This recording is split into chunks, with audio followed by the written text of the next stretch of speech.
What's up, guys? That's right, I'm back. I know I've been gone for like, I don't know, 3 weeks, a month.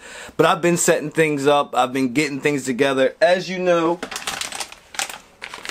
the MOONGOAT is out.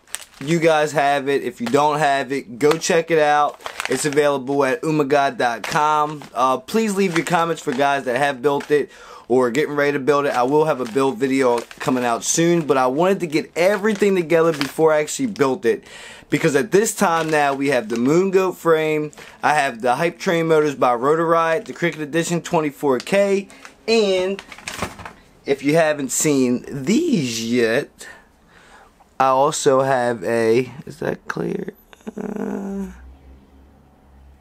I also have a NEWBEEDRONE. We did a 20x20 ESC and flight controller stack. This is an F7 board, complete plug and play with DJI. I mean, at the time I was building the frame, we were also working on the flight controller and ESC. The motors were already done.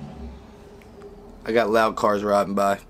The motors were already done, and then so the motors, we went with the frame. I tested the frame with the motors, and then we got the ESC and flight controller done. And oh man, this package, if anybody's built one, put the comments down there. I put a quad together earlier today and took it out for a test flight just around the house, so I'm gonna let you guys watch that after this little bit. But I will have a video, built video with everything, with all the Cricket products, the flight controller, the frame, the motors, and everything together. I will do that built video within the week for you guys to have that. And also I just want to thank everybody for supporting me all these years and actually flying my things and actually putting these quads together, and I just hope you guys enjoyed as much as I am. Thank you guys again. The frame is available at MOONGOAT.com. The flight controller and ESC are available at NEWBEEDRONE.com, and the flight control, and the motors are available at Rotoride.com. I'll put links in the description below. But thank you guys for watching. I hope you enjoy this rip. See ya!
That's when you mean you gotta cut your grass.